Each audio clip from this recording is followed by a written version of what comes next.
So, Sheridan, we're here. Yes, here We're we here. are.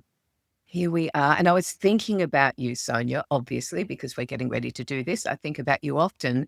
But in getting ready for today, I went right back to the very first time we met. So a mutual friend introduced us. At that stage, we were both in a particular food addiction group, or for want of a better word. And you were working for that company and you were getting set to MC a huge event. And it was so exciting. And my friend, our mutual friend, Anne, had said, hey, maybe you should meet Sheridan because she's done lots of this work. She's a broadcaster. She works in radio. She works on stage with fringe festivals and all that sort of thing. And we met, and it's not like you needed coaching, like you were born to be on the stage, Sonja. But what struck me about you was the fun that you were determined to bring to this event. So we're talking about challenging things in life, food addiction and struggles with weight and stuff that is normally, and pardon the very intentional pun, normally very heavy. And yet you carried this energy of lightness and joy and had the best collection I've ever seen of silly hats. So bringing the laughter, bringing the joy, bringing the fun. And yeah, it's just, yeah, we've been buddies ever since. It was like instant friends, just add water. We didn't need to do the full life story to just know that we'd met kindred. Absolutely. I couldn't agree more. I still flash on that first day when I was asking your opinion on my outfits because I'd gone to a thrift store. I was still close to, if not near my goal, but I didn't want to spend a lot of money on my clothes. So I went to a thrift store and I bought a ton of dresses. And I'm not a dressy kind of person, but I was going to be on stage for 4 days. So I wanted to do it right. Plus, you're right. I did want to add those hats in. And those hats come from, in essence, me reframing what could be a really challenging situation. The way that I bought all those, I have 30, 35 hats. There's a video of me out there putting on all the different hats that I wore. The hats come from a camp that I've volunteered for 20, 25 years that is all about kids coming from sexual abuse. Mm. And that is a really heavy topic. And how do we embrace the idea that this could be a fun event and that it could be delightful for these girls? And so I had so many hats, I had to put 3 or 4 on a day. So the hats are really important. And that brought up for me the memory of bringing out the joy and Yes, amplifying it and yes. marinating in it in those moments. It's not to dismiss the negativity or the sadness or the importance, but it is to lighten it up so that we can walk through it. It doesn't have to be sad the entire time we're walking through that. Yeah. It doesn't And it's have a to little be. bit like the way some people are very challenged globally by the current political circumstances and the decisions that some people, and I'm going to use the term very lightly, leaders are making. It is very polarizing. Some of us have lost friends, or we meet someone and the second they discover our opinion is not the same as theirs, you're just black banned. It's a difficult time. It used to be, we grew up with religion and politics not on the table. You don't bring them to your friendships. And yet we are finding ourselves in times where, courtesy, probably the internet more than anything else, we're dealing with challenges and we can't always choose everything that's going on around us. We can't always choose everything that happens to us, but we can choose where we focus our attention right now. And often, if there's something that you can't change, we can't change the past. We can't change, for example, a narcissist's mind necessarily. But what we can do is choose where we focus at the moment. Yeah, it's been a very challenging time. It still is a challenging time. And of course, we're in the States, you're already in the thick of what we call the sugar season. And we will get to that as we head into the festive season. The other reason why Sonja and I thought now would be a great time to talk about joy is because traditionally that's where many of us find that we get all our joy, moments of pleasure, moments usually of relief out of food and alcohol. And we can focus on building joy gently or profoundly, building more joy into our life from all different aspects of life so that we're not in that tetchy situation where the only way to get some sort of pleasure or break is to turn to foods that we don't want to choose. I'm not saying don't have a good time over Christmas. I'm not even saying don't drink, though I understand many people choose not to, and I totally understand the reasons for it. I'm just saying that you'd think it was the only place in our life where we could get joy, and it simply isn't. There's so much on offer. Absolutely. And there's so much underlying science that even for me has elevated. When I first started my final release of a lot of weight, when I first started that final release, I realized that this was the first time that I'd actually entertained the idea of abstinence. It didn't even occur to me after decades of Weight Watchers. There's this little 1 point thing that you could have at the end of the day. I would have probably skewered my child if she had touched it, even a moment of it. It didn't even occur to me in those moments that my rabidness around that particular thing was a thing. But the more Mm. that I learned about the science and understood the underlying reasons I did what I did, it started to release me. Because you, Sheridan, you are an ABC radio broadcaster and have been for Mhm. how long? The last 12 years, and I've been in the radio industry for over 30 years. Right. 12 years with You the ABC. you are a can I just say that you're a well-known personality in Australia? Would you say Yeah, the that? good thing about radio is until the event of the internet, nobody knew what you look like. So I liked being anonymous because I was in the obese to morbidly obese category. I was overweight and so self-conscious. So radio was a place to hide.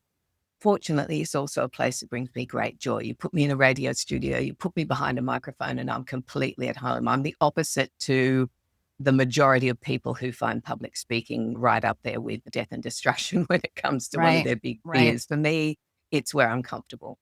Yeah. And the reason I'm mentioning that is that you are a highly accomplished individual, professionally and personally. And yet you and I both struggled with this really ridiculous thing that was food. I Yes. could not seem to control, and I couldn't see until I started to have space with the abstinence. That was when I started to see the underlying connecting of those disparate dots, I like to call it that. The reasons why time warp, which is what I was playing when I first got on this call, the reason why that song generates such energy for me, it's an automatic, is because it's using my entire brain. Music hits our entire brain. That's why dementia patients can remember how songs. Mm. Alzheimer's patients can remember songs, but they can't because they're able to use their whole brain and it's not impacted the same way. So there are any number of neurological explanations for why one of the reasons we connected so strongly was you and I both have this, I would say our positivity quotient is high. Yeah. Yeah. Although it is something I'll admit I have to work at. And I just wanted to do a quick explainer for those of you that haven't come from one of Sonja's groups and haven't perhaps had the definition around abstinence. Sonja's talking about abstaining from sugar, alcohol, and refined carbohydrates. Would that be a good description, Sonja, just for anyone Yeah, who's coming from a different yeah, angle? yeah. I Ultra like to processed call it foods. ultra processed garbage because it's Yeah. not food. Food that's It's not food. Yep. Yeah, it's not food, but it is something that we have used, and my work is around releasing the shame from that use, and that release of the shame is actually what helps us get to a place of the noise level turning down. Yeah. And shame just so dampens down our joy. If we're in a shame spiral about anything in life, accidentally treading on someone's toes, a friend being a bit miffed with us, eating the wrong thing and ruining what we seemed to think was going to be this perfect day in our plans, whatever it is, if something triggers shame, gosh, it's hard to make space for joy. And I would suggest that what we're going to be talking about over the next 4 weeks is the antidote. It's the antidote for those shame spirals. It's the opposite, and we will talk more about this towards the end of the call, the opposite of red flags. So wherever you are in your journey with food and alcohol, no judgment. I used to be super judgmental. I thought the only way to lose weight was to harness your inner willpower. And oh my goodness, willpower. We will be touching on that and why you really should never rely on it. It's finite. But now I don't judge. You do you. And if you need chemical help, surgical help, buddies, whatever, but whichever journey you take, at the end of the day, learning to eat real food and learning what's underneath the things that trigger you to perhaps not behave around food and possibly alcohol or other parts of life. And that's Sonja's forte. Like, we need to unpack these things at some point. We won't be doing a big unpack during the next 4 weeks. We're actually talking about joy and front loading joy, which is, I'd never heard that expression before. So I credit you, Sonja, with coining that phrase. Tell us about it. So, just like I was singing Time Warp when I got on here, I have this little routine every morning, and it has happened for many decades, honestly. My mother was an opera singer. My father was a choreographer, a ballet dancer. And it came from a lot of music and a lot of music in the home. And I always found, because I'm a soprano, a first soprano, that I like to sing those high notes. Nobody other than first sopranos likes to hear those high notes, but I like to sing them. And I didn't know why they made me feel so good, other than, wow, I hit that note. I'm so proud of myself. Or the long sustained notes that you sing when you're singing Whitney Houston songs, right? If you are singing a song, you're activating your vagus nerve in a beautiful way. We are all learning about the vagus nerve. I didn't know about this at 15, 20 years ago. But when I started my abstinence journey, which was November of 2016, I started my abstinence journey, and I still was singing in the morning, but I found that it was even more effective. And then I found parts work, which was an interesting aside. But when I was going through these different iterations of understanding more about what was really happening in my body when I did certain things, I recognized I was doing multiple things. I was activating my vagus nerve. Which means I was letting my vagus, because the vagus nerve can get activated from a bear coming in your kitchen, which does actually happen in Colorado. But a bear in the kitchen would activate your vagus nerve and create a fight, a flight, or freeze situation. If you're singing, your vagus nerve shifts and goes to the parasympathetic, which means peace, parasympathetic. It calms your nervous system. It lets your body and your brain know that everything is fine, because you would not be singing a Whitney Houston song if you were being chased by a bear. So your brain is intuiting that everything is fine. Not only that, but your heart rate variability is also, you're probably hearing about that now. There's a lot of study around heart math, and the variation in our heartbeats from one beat to the next implies, if there's a big variation, it implies calmness. It implies delight and joy. That variability, the larger it is, the more calm you are. And the more calm you are, the larger your heart rate variability is. Does that make sense? And that's all associated with the vagus nerve, because there's two parts to the vagus nerve. There's the vagus brake and the vagus nerve that goes all the way down and covers all of it basically analyzes constantly and sends messages up to the brain. So singing in the morning, back to your story. I'm sorry, this is taking so long. Singing in the morning. No, we've got the science now behind why you sing in the morning. Right, exactly. So singing in the morning, I knew felt really good. And I knew that it started my day really. And I knew that I was craving it in the morning. And by craving, I'm serious, because we used to use craving for other things. We need to find replacement. So that singing in the morning was calming my system, relaxing me, even though I might have multiple things that I have to do. I'm singing 5 minutes, 10 minutes, 15 minutes in the morning. And I started to realize what it was doing. And that's why I coined the phrase front load joy.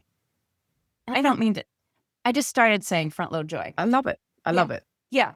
So that was my ticket to recognizing all the science underlying it. When we do things, you could sit down and figure out why it feels so good. You could ask the question. And that also amplifies the moment. Just by sitting there and recognizing, wow, this is really great. I'm feeling fabulous right now. I'm getting goosebumps. So that's what front loading joy is. Beautiful. And I just tilted the screen because my dog is front loading joy by giving himself a jolly good licking in his nether regions. And I thought, nobody needs to see that. It's funny. He feels good, I'm sure. But I just thought you could perhaps all live without that. And look, one of the reasons that I've lent into joy, I recognize some of you. So good to see your beautiful faces again from book club last year with I Am Enough, illustrated there behind me. is that when I was in burnout, vicarious trauma, working through Black Summer and the emergency broadcasting we do, what went missing was joy. And music was one of the things that went missing.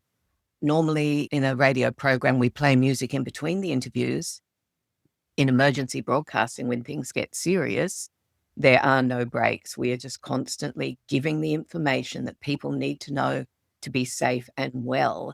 But it went missing from my whole life. It's not like I put some music on. I was driving home. I left the radio on and kept listening to whoever was now holding space and dealing with that. So I found it very hard to switch off. So the missing music, that went missing, and contentment went missing as well, where I was feeling like I was never enough and I had to have, do, and be more. I probably found contentment perhaps before really recognizing joy, and one can lead to the other, but certainly contentment is at the heart of joy. So, Sonja, maybe you want to just talk briefly about, just because I know people will have questions and I want to speak with all of you, but briefly about the difference between happiness and joy in your understanding. Because my understanding is joy is an inside job, it doesn't rely on anything from the outside.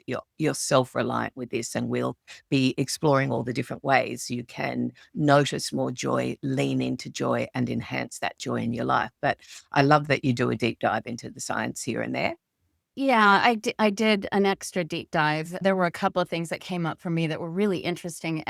But before I even mention that, I just want to say out loud, the interpretation that we have about a feeling is an important aspect, because especially as people with food dysfunction, we have used food to numb ourselves and not feel all the feels, and definitely not want to identify them and take some time to understand them. So when we're looking at this, the difference between happiness and joy, I just want you to hear that at the end of the day, it's nice to recognize, oh, this is happiness or this is joy, but I like them both. So I'm okay with not, right? But here's what I came up with, because I did do a deep dive into it, because it was an interesting question. I've never really dove into it. I think that's the right phrase. I've never really dove into it before, but we've brought this up. So here's what I've got. So I'm going to look at my screen here for just a minute. Energy directed outward is generally around happiness, achieving, acquiring, accomplishing, pride with ourselves. When we accomplish a thing and we share it out, we generate happiness. Building and constructing, doing and becoming, an active pursuit. Joy is energy welling up from within. Think about the difference. It's an internal process that you can feel, that it's receiving, allowing, and experiencing. So it's very much more, in my opinion, more person-centric and more mindful. Happiness feels like it's almost intended to spread the word, which is great. But joy is centering and receiving, opening and expanding, allowing, being and celebrating. Happiness is what you go get, and joy is what you let in. Beautiful. Yeah, that's my understanding of it. And the science around it really comes back to the vagus nerve. There is more happiness and more joy if we are in a more calm state. If we are in a constant heightened state of cortisol, we are all way too often in that. Our heightened cortisol in itself does not allow our system to calm and go to the joy. We need to have the ability to recognize how to get there, and to recognize the importance of, I need you to hear this, you need to relax into. If you recognize that you're in a cortisol state and you panic, guess what? But if you recognize that you're in a cortisol state and you go, oh, wow, I'm really activated right now. Wow, this is really interesting. You're automatically pulling yourself out of that state so that you can step back and look at things. And guess what you do when you step back and look at things? You do an internal, and you do a scan, and you question. And that in itself is going to calm the nervous system. Just like I said, you could belt out a Whitney Houston song, but you don't need to. Just a few breaths is all you really need to do. Straw breathing is a favorite of mine. Inhale quickly. Doesn't matter if it's through the mouth or the nose, and exhale slowly like you're exhaling out of a straw. You're basically expanding your heart rate variability in the span of a breath. And that in itself can calm you and center you just enough for you to pause just for a second and relax and say, okay, what's going on here? How can I shift this? Because when you can get out of the cortisol is when you can start to amplify the joy. Can you perhaps give us an example, Sonja? And everybody, if you've got questions or thoughts, feel free to use the chat because we're keeping an eye on that as well. We will open up for questions where you can unmute and talk to us in a little bit. But in the meantime, just if you're worried about forgetting something or a point you want to make, please just pop it in the chat and we will share it as quickly as we can. But Sonja, can you think of an example? And I bet you can, because I saw this live in action this week, where you were faced with something really challenging and still found ways to front load joy. Oh my goodness, Sheridan. So I have been in the process of writing a book, and I'm not calling it the definitive because I know there's always new research coming out, but I have been doing research for a decade or more, probably more like 20 years. But in the last 5 years, I've been putting this book together, and I finally got it published, and I was just dying to see it. I was so excited to see it. And then I saw it, and I have to say, the first time, I didn't even see it first. Litzy, my sweet friend, shared with me. She goes, Sonja, I think there's something wrong. So here's the book that came out this week. I don't know if you can see all the sticky notes, but these are my notes to the publisher that there are many errors. The very first page, it just doesn't look like a book. So there's a video out there. If you want to go to Facebook and look on my page, you can see it. And I go into a little bit more detail. But the thing that was interesting was my arc. I went from complete embarrassment and devastation at putting myself out there, excited about this book. And then this, I don't know what to call it. We're calling it a collector's item, okay?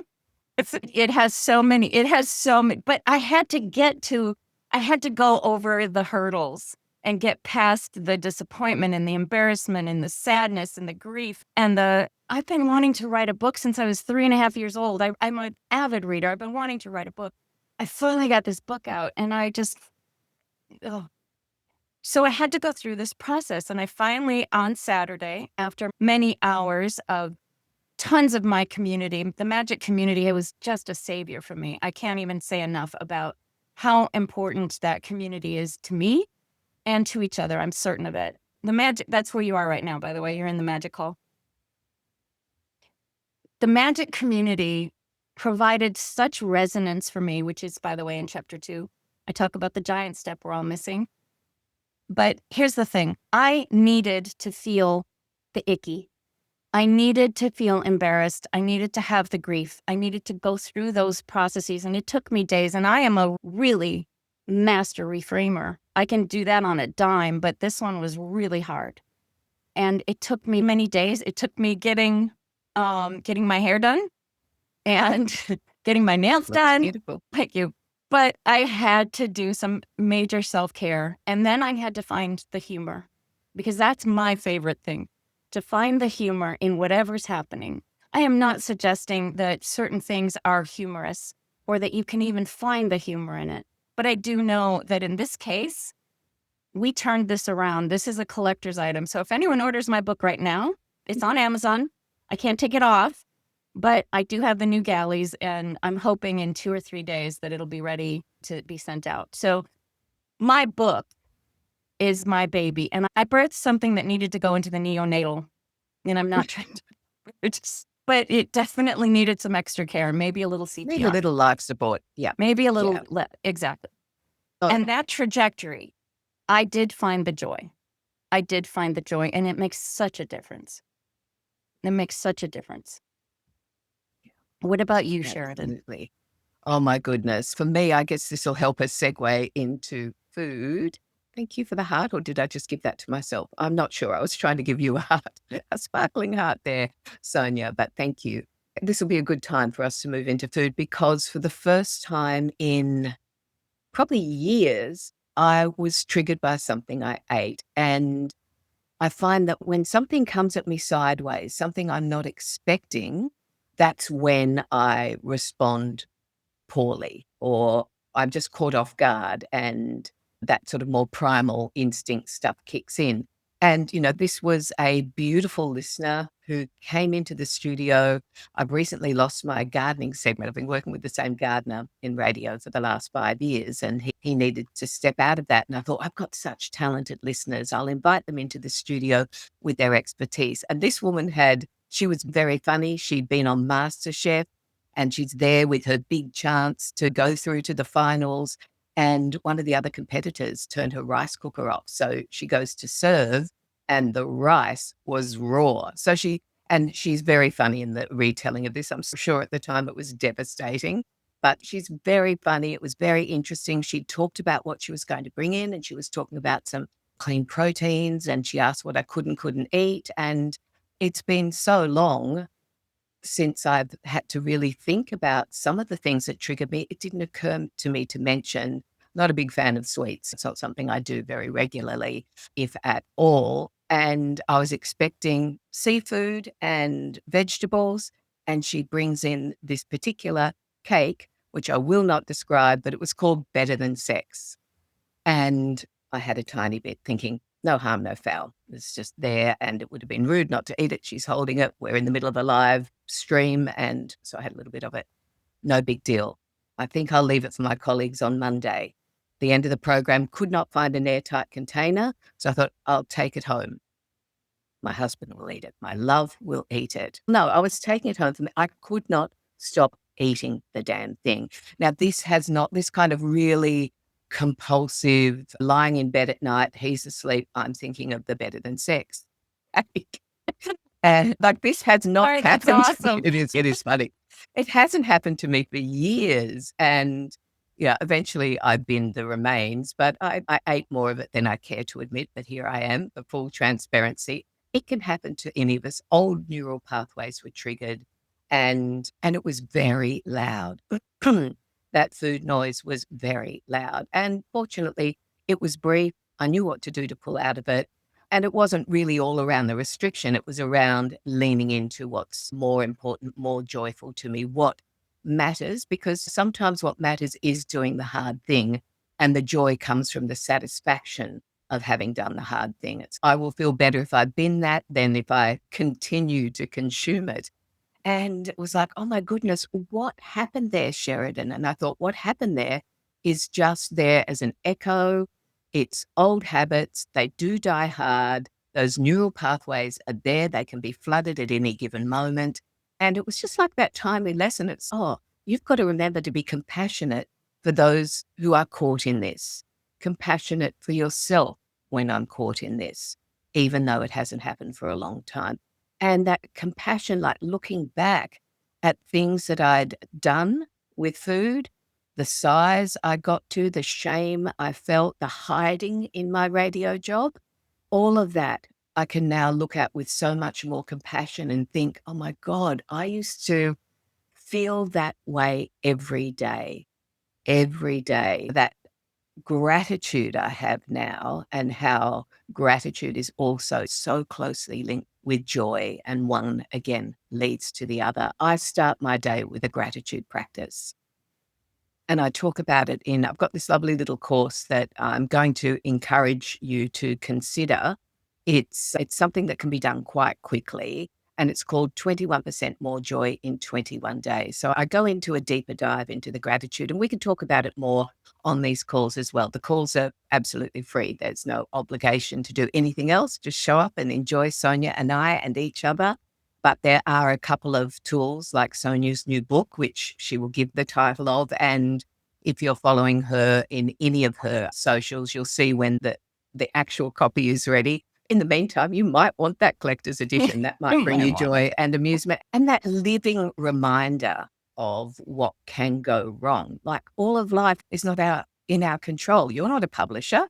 And there it is. It was going direct to being able to order on demand. that was a pathway you chose. It was something you didn't foresee. And these things have the ability to derail us. I not only wasn't expecting a cake called Better Than Sex, I certainly wasn't expecting a cake that actually was at least as good as really good sex. And I wasn't expecting to go into some kind of outdated foodathon for the next 24 hours while this thing was calling very loudly from my fridge. And Sonja, you had some insight as to why it was so loud, Yeah. why So that first of food talk all, was so yeah, loud. there's multiple things going on. That's why food issues are so complex. There's an entire section on something called ironic rebound.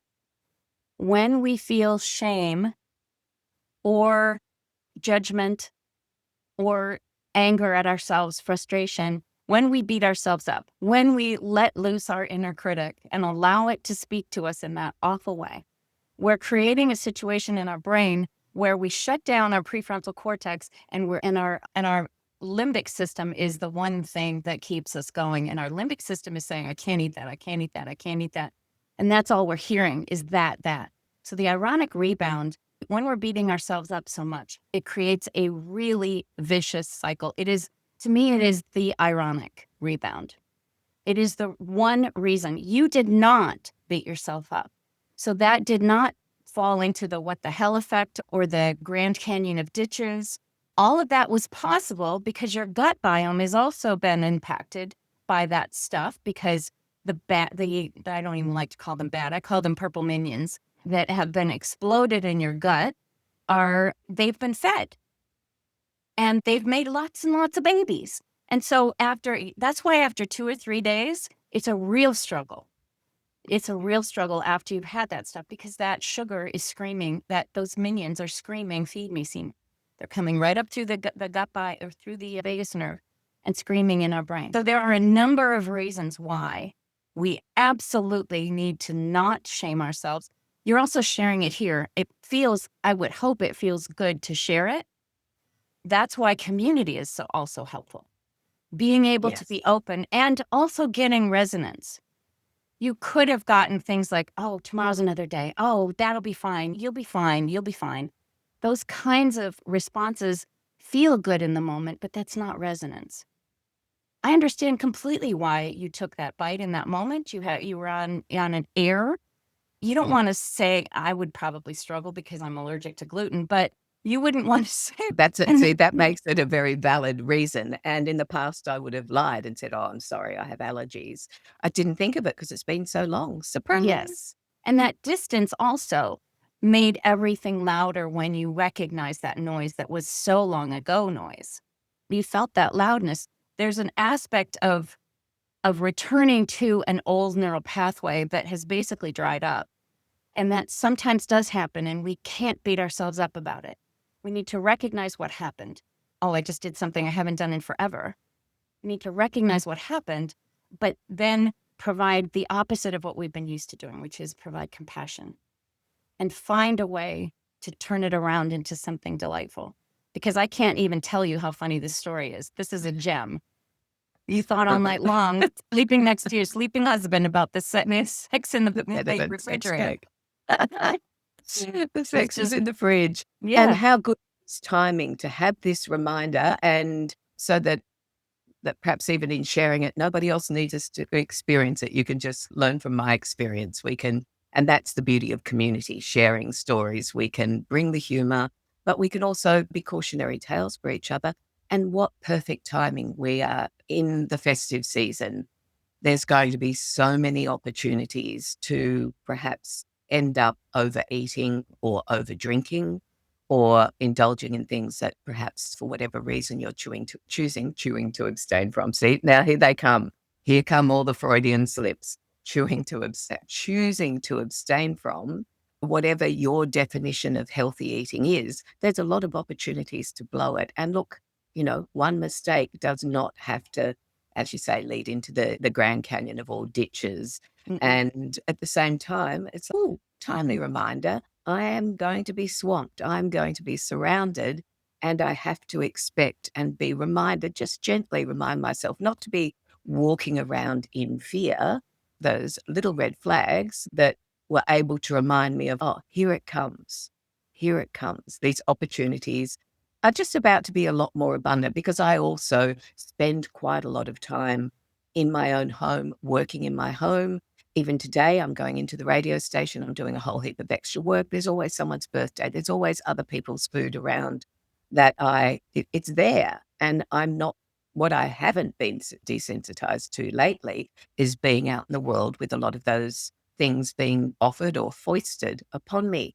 I've been here with my own fridge, working on books and online programs, and it's quite a solitary business. So I haven't had those challenges, but here they come. So yeah, I'm thinking of it as a gift, but a gift that perhaps by sharing with you, you don't need to go and experience it. You can just go, thanks, Sheridan. Yep, I'm on the alert now. It is the season to be joyful. It is the season to be jolly, but I don't want to end up looking like Santa. And I guess I just want to reiterate that sharing it also helps so many other people. I'm certain there are many people that are flashing on a similar situation that either just happened to them or happened to them in enough of a recent past. We are so good at cataloging all the stuff we've done wrong. We are so good at that. And so that list, that's like a Rolodex, if anyone remembers what a Rolodex is. That's like a Rolodex of that's what we keep. What we want to do is change that Rolodex to gratitude and joy and delight. And those are the things that we want to amplify, because we can do that. We are sentient beings. We do have the capacity to override our limbic system that has been trained to look for crises and keep us safe. Our brain is not supposed to keep us happy. It's not supposed to keep us joyful. It is supposed to keep us safe, period. That's all. Our brain is not trying to make us even healthy. That's not our brain's job.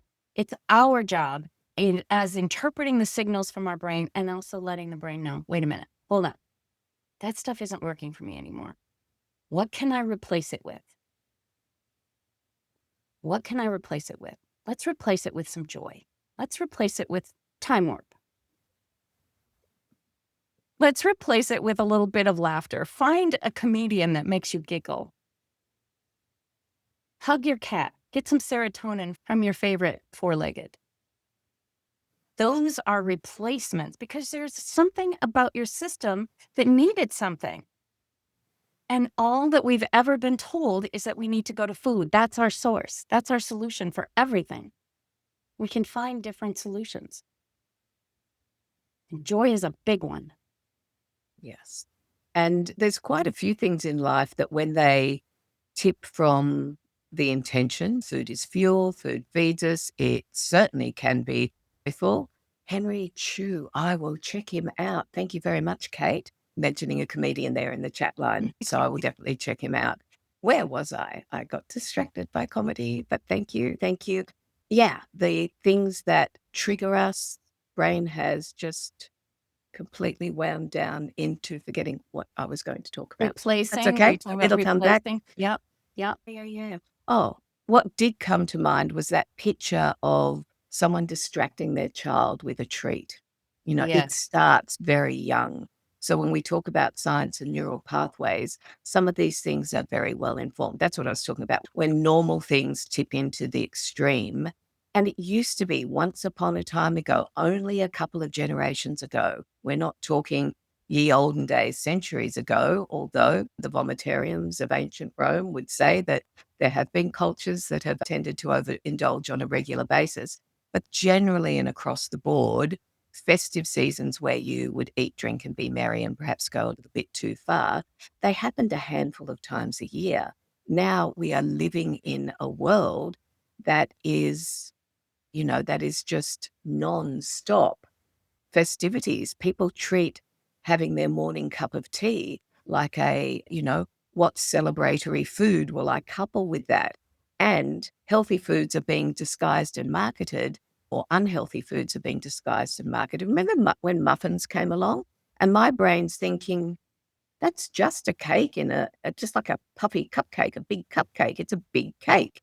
And everyone was going, I've got my healthy muffin. I'm like, yeah, teaspoon of bran, and there's not, that anyway. Right. So basically what I'm saying is those things have been they've just been prolific in our lives in the last 20 or so years. Then you add in the internet, there's plenty of research that shows that it's a great break in your day to pause and pick up on one of those comedians. Hello, Sharon. Good morning. Morning here in Australia, afternoon, of course, depending on where you are. Recommending a couple of comedians as well. Sarah Millican, is it? And Emily Catalano. Fabulous. I'm going to jot these down. So watching an episode of something, even 2 episodes, can be really good for us.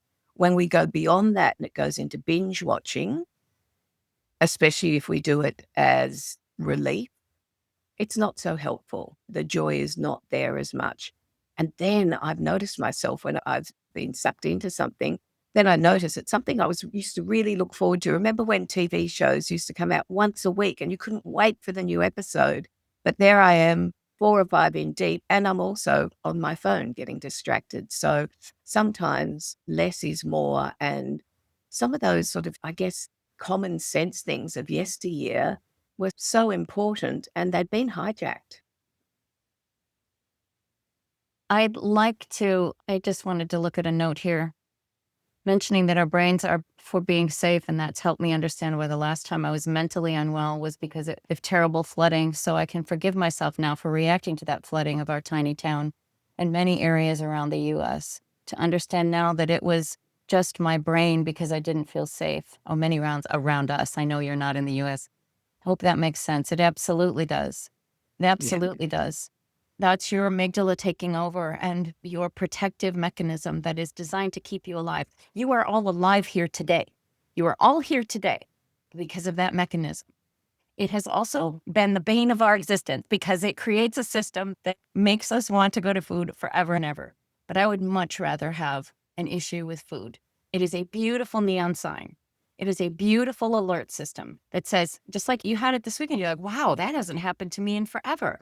Wow, I haven't felt this in forever. Wow, what's going on?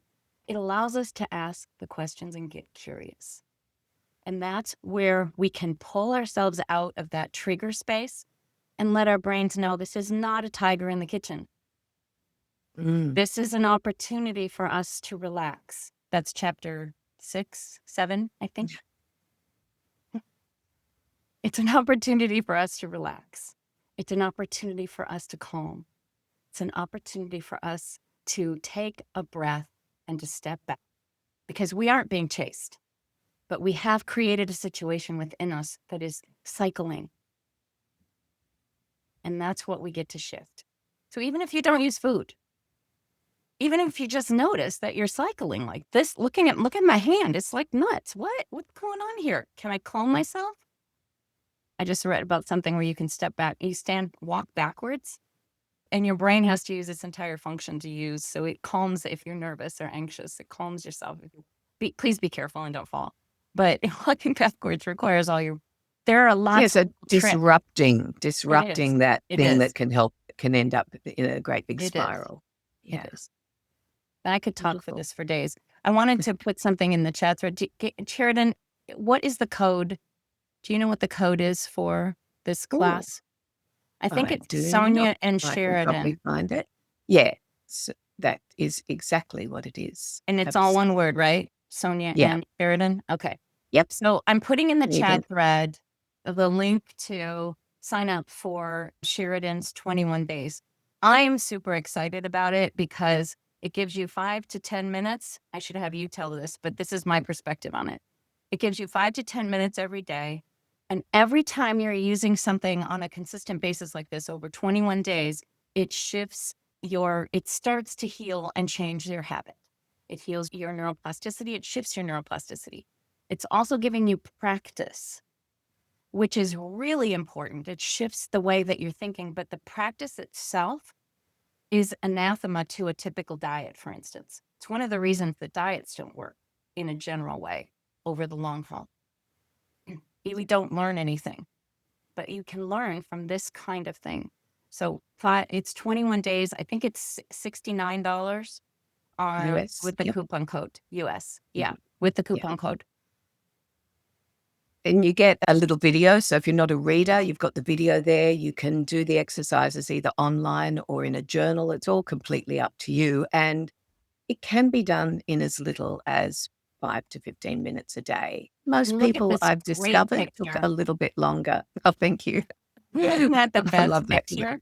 Captures the joy. Captures the joy. Thank you, Absolutely. Sonja. Yeah. And Absolutely. we'll do a deep dive into some of the topics that I cover, of course, because that's what the call's going to be about, and some of the things that Sonja covers in her as well. But yeah, I'd love you to join me in that one. It is an evergreen. So once you own it for life, you don't have to do it in a hurry or buy it today. Although strike while the iron is hot is probably a good sales pitch. But yeah, it is delightful. Thank you, Lisa.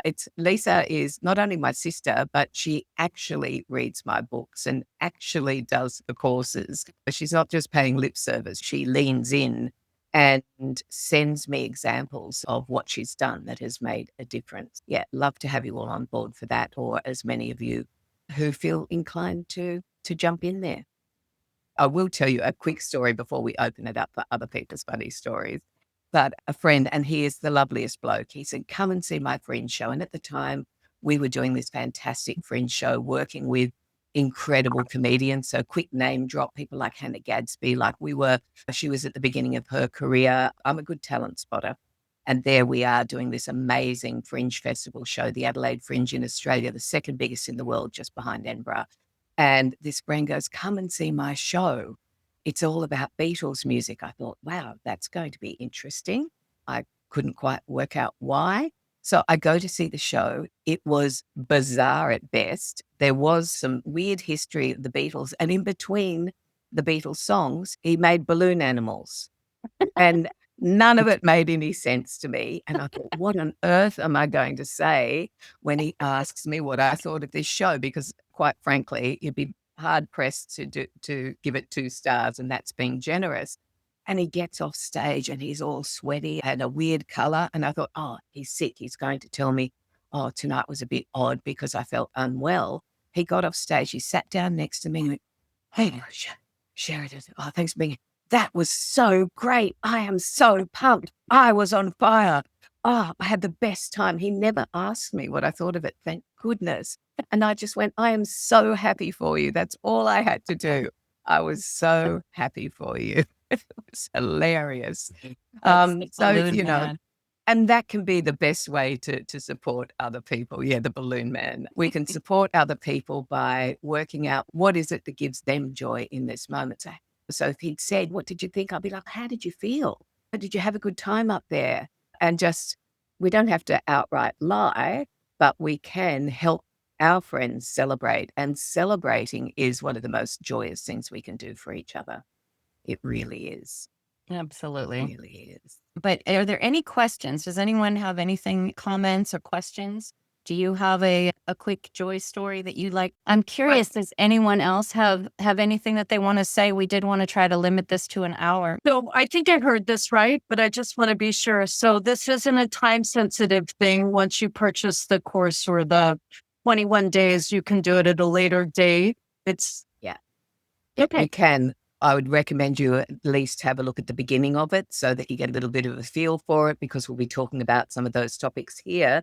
But once you own it for life, you can do it, you can revisit it, you can do it at your leisure. It will be one of the things that are guiding us, like the way Sonja is mentioning chapters in her book. So if you want to take that deeper dive and flow along with us now, the calls will still stand alone. You'll be very welcome to come to them. And the course, what it is available at the moment is at that particular price set, which I made just for this group. Great. Thank you so much, Sheridan. Sorry, Pleasure. I apologize for being Absolutely. late. I was in the woods. Not at all. We're allowed to go to the woods every now and then Yeah. doing what a bear does. Does anyone else have something that's joyous to them that perhaps other people don't necessarily understand or maybe even know about? Because often we were talking earlier about joy being an inside job, and it is contagious. There's science around that.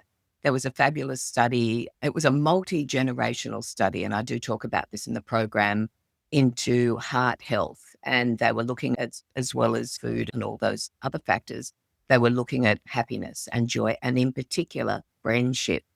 And what they discovered over, I think it was 3 or 4 generations, so it was a significant, went for many years, this research. They discovered that joy is literally contagious. So if you've got any of those joy kill messages saying, oh, to be selfish to indulge in this, I should be spending my money on that. Why would I do that for myself when my kids, grandkids, whoever needs people starving on the other side of the world need it? Your joy is contagious. And this study showed that not only did joy make you happier, it made your friends happier, it made friends of friends happier, and get this, it made friends of friends happier. That is the ripple effect of being joyous and being happy and content in your own life. So I thought I'd mention that. But does anyone else have perhaps a joy practice that they may have not used that definition before, but they recognize I do this because it does actually give me joy, or it somehow taps into my own sense of contentment and well-being? It'll Sure. work, Tommy.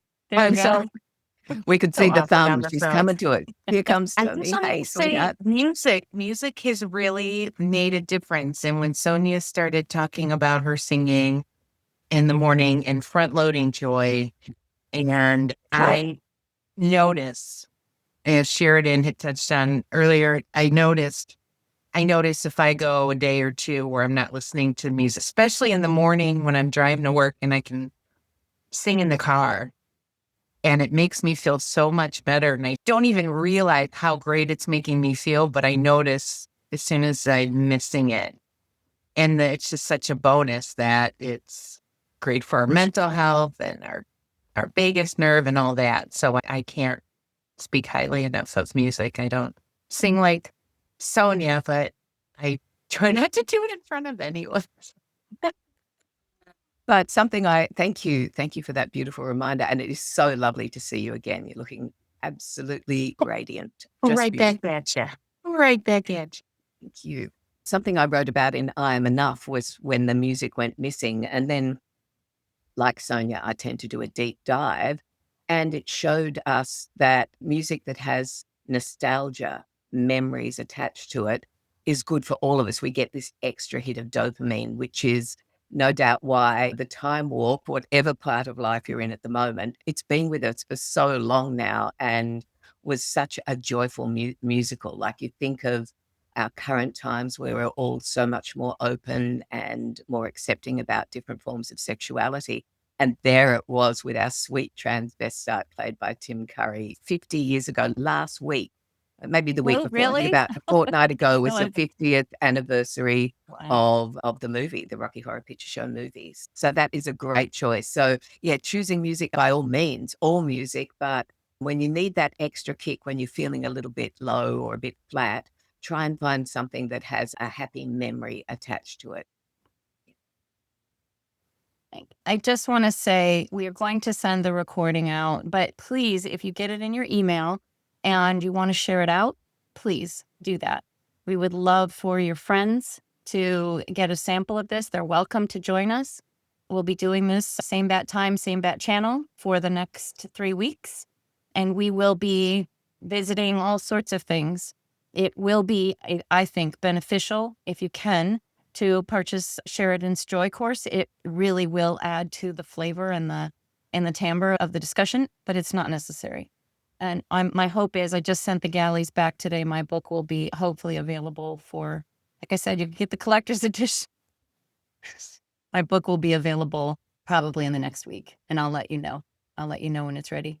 It is fascinating, the more we get into this, that there are any number of connected dots, disparate dots associated. I can't say enough. Leave the inner critic.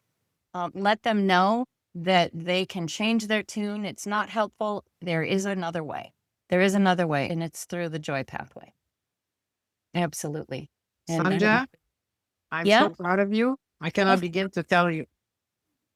Thank you, Mimi. It's so sweet. It's Very sweet. Thank you. and the way you express things, it makes so much sense. It's, oh my God, where have you been all this? I'm here. No, it's so easy to understand. Thank you. Thank you. I just got a note from Sheridan. Her internet is struggling. She's going to be back again next week, if not sooner. Please let us know if you've got any questions. Y'all know where to find me. That's my name. You can find me on Facebook. You can find me at my website, transformwithsonia.com. Let me know if you need anything. And we will be back again next week. Please, I will put the link to all of this stuff in each of the groups as well as in the email. Any questions before we say goodnight? Can I remind you to look for the glimmers and amplify them? That's a first step to recognizing the joy. And Sheridan, you're back for a minute. I think Back that's all we ever got. so. I Yep, got I cut was off just and saying goodbye to everyone. spinning its wheels. Yeah. And you might have mentioned this already, but glimmers of joy are like the opposite to red flags. Red flags alert us to fear, something to be worried about, a caution perhaps, but glimmers of joy actually show us what is possible. So even if it's something as simple as pausing when you notice something that is appealing to you, like a sunset, don't just drive on by. If you've got a moment to just pull over and witness that, take a photograph, really lean into that little glimmer, it goes a long way. It's where I begin. Absolutely. Have a fabulous rest of your evening or rest of your day, depending on where in the world you are. We'll see you next week, I hope. Thank you for being here. Bye, everyone.